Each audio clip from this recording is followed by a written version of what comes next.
कि महाकुंभ मृत्यु कुंभ में बदल गया है। ये क्या है? ये क्या है कि काहिरा का वीडियो लेकिन महाकुंभ के साथ जोड़ करके दुष्प्रचार किया जा रहा था। नेपाल का वीडियो महाकुंभ के साथ, झारखंड की किसी घटना को महाकुंभ के साथ, या देश के अंदर के किसी अन्य दुर्घटना को जूसी के साथ जोड़ करके दुष्प्रचार करके अफवाह फैलाने का जो कार्य हो रहा था, कौन लोग थे वो? और इसीलिए मैं कहना चाहूंगा कि बड़ा हसीन है इनकी जवान का जादू। लगा के आग बहारों की बात करते हैं। जिन्होंने रात में चुन चुन के बस्तियों को लूटा, वही नसीबों के मारों की बात करते हैं।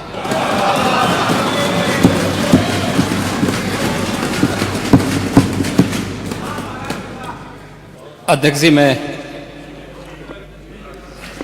धन्यवाद दूंगा आपको कि आपने इस महत्वपूर्ण विषय पर नियम 56 के अंतर्गत इस संक्षिप्त चर्चा के लिए सदन को अवसर दिया है।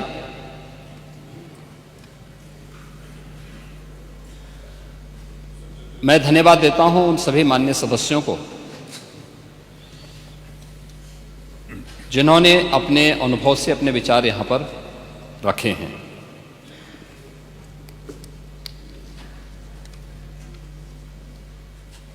हम लोग जब यहां पर मान्यवर इस चर्चा में भाग ले रहे हैं, उस समय प्रयागराज में 56 करोड़ 25 लाख से अधिक श्रद्धालु मां गंगा, मां यमुना और मां सरस्वती की इस त्रिवेणी में आस्था की पावन डुबकी लगा चुके हैं। और जब हम सनातन धर्म के खिलाफ, मां गंगा के खिलाफ, भारत की आस्था के खिलाफ या महाकुंभ के खिलाफ कोई भी अनर्गल प्रलाप करते हैं, कोई झूठा वीडियो दिखाते हैं, तो इन 56 करोड़ लोगों की आस्था के साथ एक खिलवाड़ है, भारत की सनातन आस्था के साथ खिलवाड़ है। और मैं विनम्रता से कहूंगा कि आयोजन किसी पार्टी विशेष का नहीं था, किसी सरकार का नहीं था। मैं तो बार बार इस बात को कहता रहा हूं कि आयोजन समाज का है, सरकार पीछे है। सरकार सहयोग के लिए, अपने उत्तरदायित्वों का निर्वहन करने के लिए एक सेवक के रूप में हम लोग वहां पर हैं, और एक सेवक के रूप में अपने उत्तरदायित्वों का निर्वहन करने की हमारी जिम्मेदारी है। और उस निर्वहन के लिए हम लोग तत्परता के साथ अपनी जिम्मेदारियों का निर्वहन करेंगे, क्योंकि हमें अपनी जिम्मेदारियों का एहसास है। हमें भारत की सनातन परंपराओं के प्रति अगाध श्रद्धा का भाव है, और उन श्रद्धाओं को सम्मान देना वो हमारा दायित्व है। और ये हमारा सौभाग्य है कि इस सदी के इस महाकुंभ के साथ हमारी सरकार को जुड़ने का अवसर प्राप्त हुआ, और आयोजन के प्रति तमाम अफवाहों, तमाम प्रकार का दुष्प्रचार को दरकिनार करते हुए देश और दुनिया ने इस पूरे आयोजन के साथ सहभागी बनकर के इसे सफलता की एक नई ऊंचाई तक पहुंचाया है। महोदय, भी आयोजन के 7 दिन बाकी हैं संपन्न होने के, और जो मैंने आज दोपहर तक के आंकड़े बताए हैं, 56 करोड़ 25 लाख से अधिक श्रद्धालु अब तक प्रयागराज की महात्रिवेणी में आस्था की डुबकी लगा चुके हैं। और इसीलिए जब यहां पे हमारे प्रतिपक्ष के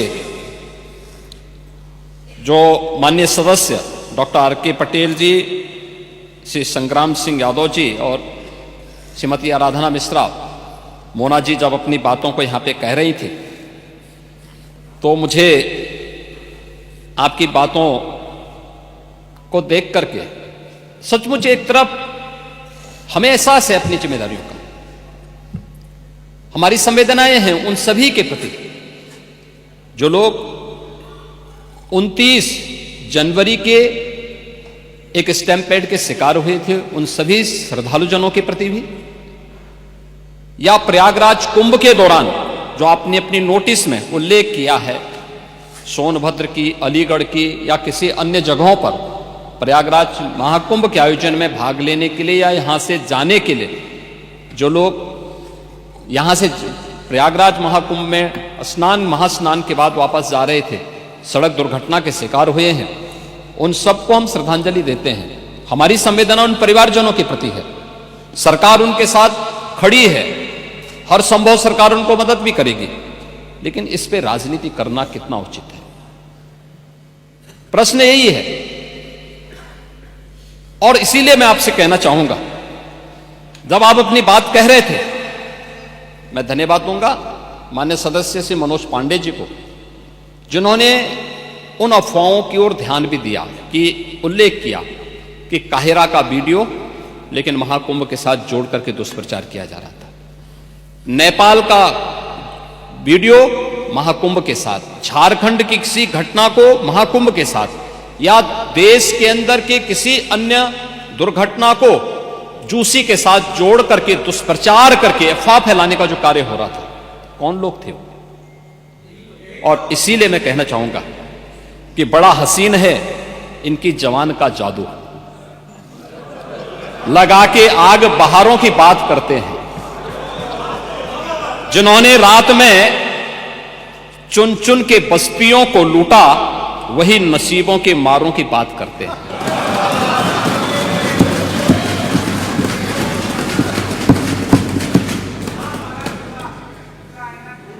महोदय, ये उर्दू नहीं है, ये सब हिंदी। आपको मैं बताना चाहता हूं, आपको मैं एक और बात बताना चाहता हूं जो अभी नेता प्रतिपक्ष कह रहे थे।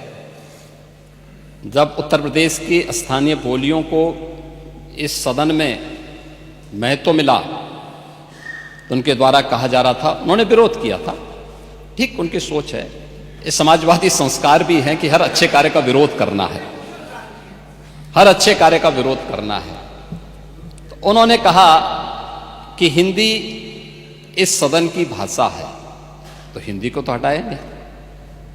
इस सदस्यों को एक छूट दी गई है कि वे किसी भी इन बोलियों में बोल सकता है, हिंदी में ट्रांसलेट की उसकी सुविधा मिलेगी। ये सुविधा है, थोपा नहीं गया है। दूसरा, भोजपुरी हो, अवधी हो, बुंदेली हो या ब्रज हो, पांडे जी इनकी लिपि भी देवनागरी है, कोई दूसरी लिपि नहीं है। संविधान के द्वारा घोषित जो व्यवस्था है उसी के दायरे में सारा कार्य हुआ है। आप जैसे उम्रदराज व्यक्ति को तो इसका स्वागत करना चाहिए, इसका स्वागत करना चाहिए। ओह, मैं इसीलिए कह रहा हूं, देवनागरी ही लिपि है और उसी दायरे में सारा कार्य हुआ है। और इसीलिए मैं आपके संज्ञान में लाना चाहूंगा कि ये जो कार्य है, इस कार्य के साथ हमें उसी सकारात्मक भाव के साथ जुड़ना चाहिए। मैं आपके विरोध को कभी उसका न मैं उपहास उड़ाता हूं, न मैं उसको बहुत उसके साथ जोड़ता हूं, क्योंकि मैं जानता हूं आपकी आदतों को, मुझे मालूम है। आप लोगों के बारे में एक मान्यता ये भी है, मजबूरी भी है, और आपके बारे में मान्यता भी है कि आज के समाजवादियों के बारे में, तो जिस थाली में खाते हैं उसमें छेद करके फिर जाते हैं। और ये जो आप लोगों के बारे में मान्यता है, उसी के बारे में मैं आपसे कहना चाहूंगा कि महोदय, जब हम महाकुंभ के बारे में चर्चा कर रहे हैं और ये आयोजन, नहीं आपके बारे में इसीलिए बोल रहा हूं, मैं आऊंगा उस पर भी, मैं उस पर भी आऊंगा भी, उस पर भी मैं आ रहा हूं। जब एक महाकुंभ का विरोध पहले दिन से कर रहे थे महोदय, मैं एक एक करके इनके बयानों को यहां पे उद्धृत करना चाहूंगा, और पिछले सदन में भी मैं याद दिलाना चाहूंगा, जब हम लोग यहां पे इसी सदन में आए थे तो महाकुंभ पे चर्चा, उस समय महाकुंभ की तैयारियां चल रही थी और चर्चा के लिए एक दिन निश्चित किया गया था। आप लोगों ने सदन नहीं चलने दिया था, सदन नहीं चलने दिया था। अच्छा होता महाकुंभ के पहले सदन में पूरे दिन भर की चर्चा होती, हम उस व्यवस्था के बारे में चर्चा करते, आपके अनुभव का लाभ लेते, लेकिन आपने चर्चा नहीं होने दी। लेकिन पहले दिन से ये चर्चा, पहले दिन से ये अफवाह और इस प्रकार का दुष्प्रचार आपके द्वारा निरंतर होता रहा। आप याद करिए, समाजवादी पार्टी के राष्ट्रीय अध्यक्ष ने महाकुंभ आयोजन के पहले इस बारे में कहना शुरू किया कि साहब इतना पैसा और इतना विस्तार देने की आवश्यकता क्या है। उनका बयान कि हमारी सरकार से अपील है कि बहुत सारे बुजुर्ग जो 65 साल से ऊपर और 70 साल से ऊपर के लोग हैं स्नान नहीं कर पाए। उसके बाद फिर उनके बयान आए, जब शुरू हो गया। फिर लगातार अगर समाजवादी पार्टी के सोशल मीडिया हैंडल को देखें, वो आपके संस्कारों के अनुसारी भाषा का प्रयोग भी करते हैं, और जिस प्रकार की भाषा का उसमें प्रयोग किया जाता है, मुझे लगता है किसी भी सभ्य सोसाइटी के लिए वो भाषा कभी शोभा नहीं देगी। आप लोगों के अपने संस्कार हो सकते हैं, आप लोगों का अपना व्यवहार हो सकता है, लेकिन कोई सभ्य समाज और कोई सभ्य सोसाइटी उसको कभी मान्यता नहीं दे सकती है। लेकिन उसके माध्यम से लगातार दुष्प्रचार किया गया। यही नहीं, यह भी मांग हुई, देखिए आपकी पार्टी के ही नेता, आपके अध्यक्ष ने कहा कि हम मांग करते हैं कि अकबर का किला जो बिल्कुल संगम नोच पर वहां जो वट वृक्ष है उसकी पूजा करते हैं, और सरस्वती नदी भी वहीं से निकलती है। आप देखिए, यानी अक्षय वट का नाम भी उनको नहीं मालूम। सरस्वती कूप को सरस्वती नदी कहते हैं, यह आपका जनरल नॉलेज है।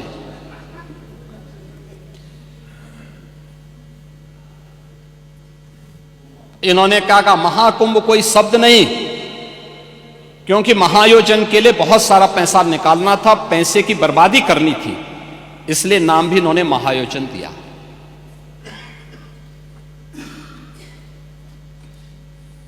पहले दिन से ही राज्य सरकार आंकड़े दे रही है कि कितने लोगों ने पवित्र डुबकी लगाई है।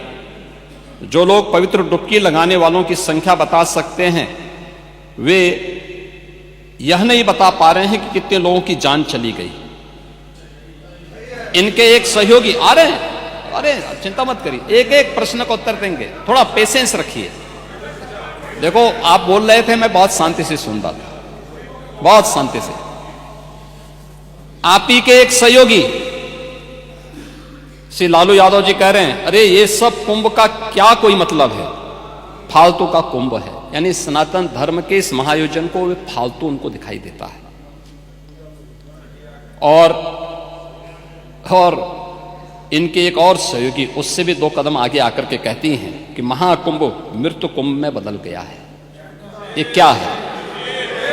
ये क्या है?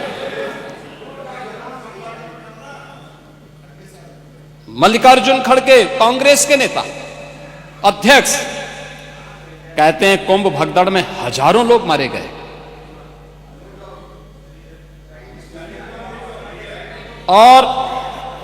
और जया बच्चन क्या कहती हैं?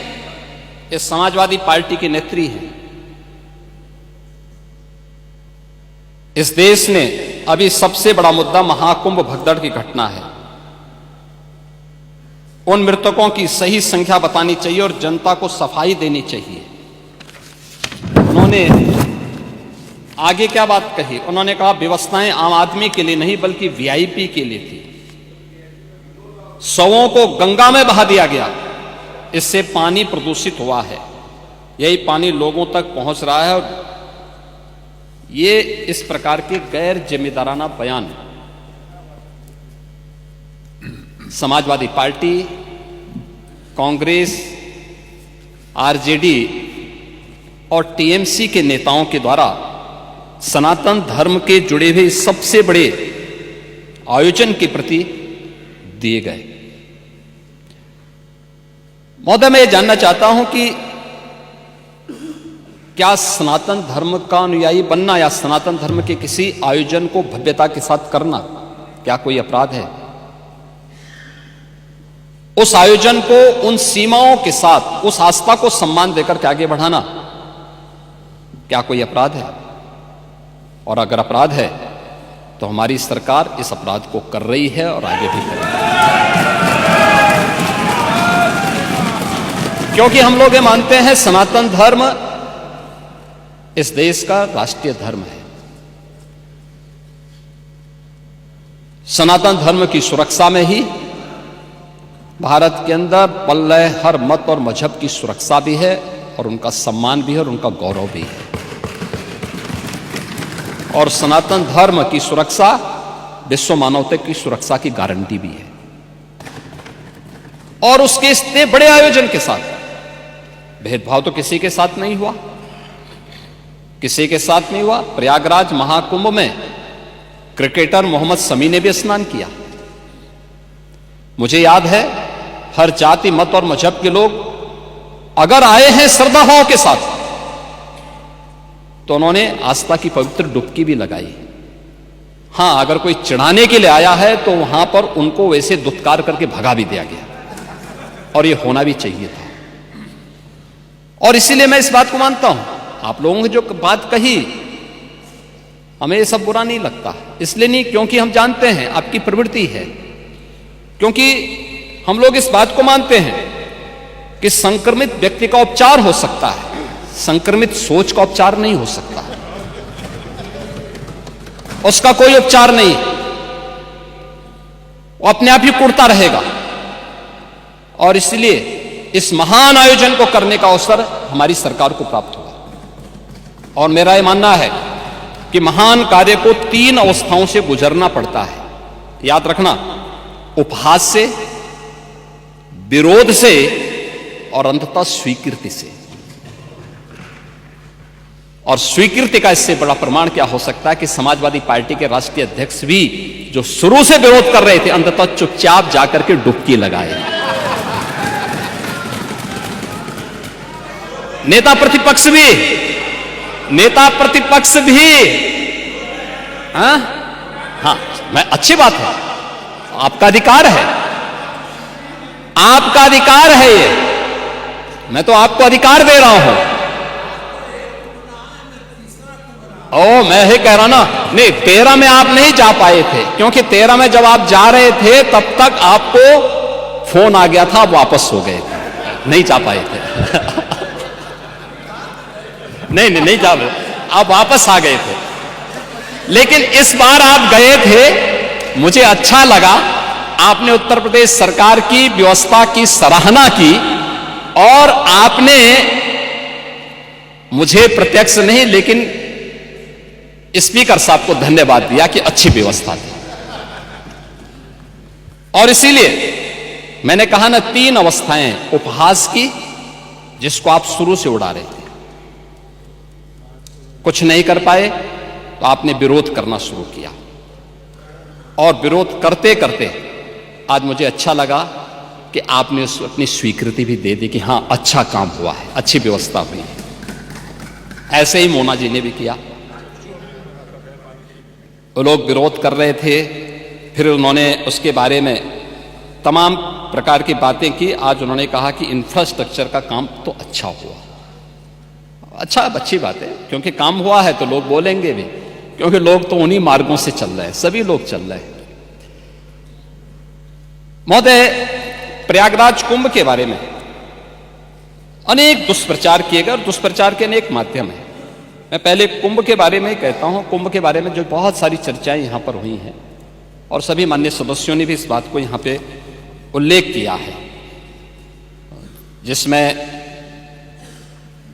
वेदों की परंपरा से परंपरा आती है। ऋग्वेद में भी इसका उल्लेख है कि कुंभम समारोह्य सुधाम पिबेत, यानी हम उस कुंभ में रखे अमृत को पीकर आत्मा को आनंदित करें।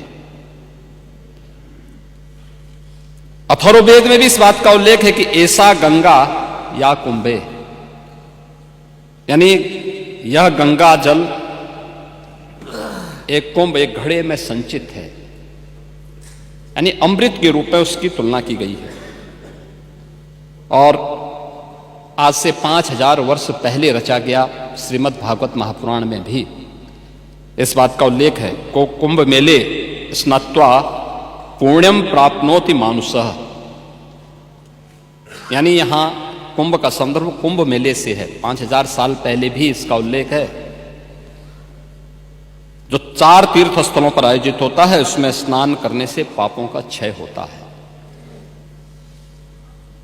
और जो बात यहां पे आपके विद्वान सदस्य से संग्राम सिंह यादव कह रहे थे, उन्होंने पुराणों की बात की, लेकिन वो पुराण की बात नहीं थी, वह तुलसीदास जी की रामचरितमानस में उल्लेख किया गया है।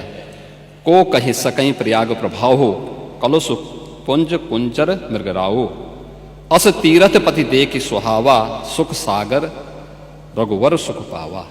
ये तुलसीदास जी की रामचरितमानस का है, पुराणों का नहीं है। पुराणों में संदर्भ है, श्रीमद् भागवत महापुराण का मैंने उल्लेख किया ही, और रामचरितमानस में भी इन बातों का उल्लेख इन भावनाओं के रूप में किया गया है। और हम उत्तर प्रदेश वासियों को खासतौर पर इस पर गौरव की अनुभूति भी करनी चाहिए कि इस बड़े आयोजन के साथ हम सभी को जुड़ने का अवसर प्राप्त हुआ है। और इसलिए मैं इस बात को कह रहा हूं क्योंकि यह आयोजन हमारे लिए बहुत महत्व रखता है। यहां हमारी पार्टियां हो सकती, ये सत्ता पक्ष होगा, वो विपक्ष होगा, अलग अलग पार्टियां होंगी। उत्तर प्रदेश से बाहर हम जब जाएंगे तो उत्तर प्रदेश वासी के रूप में लोग हमें हमारी पहचान देते हैं। अच्छा काम करेंगे, सम्मान मिलेगा। एक भी व्यक्ति यहां के नाम पे गलत काम करेगा, यहां की सरकार गलत काम करेगी, तो उसके यहां पर भले ही हम उस गलत काम को कितना भी सपोर्ट करें, लेकिन बाहर जनता हमें नहीं बख्शने वाली है, इस बात को रखना। और 2017 के पहले उत्तर प्रदेश के अंदर की छवि यही थी।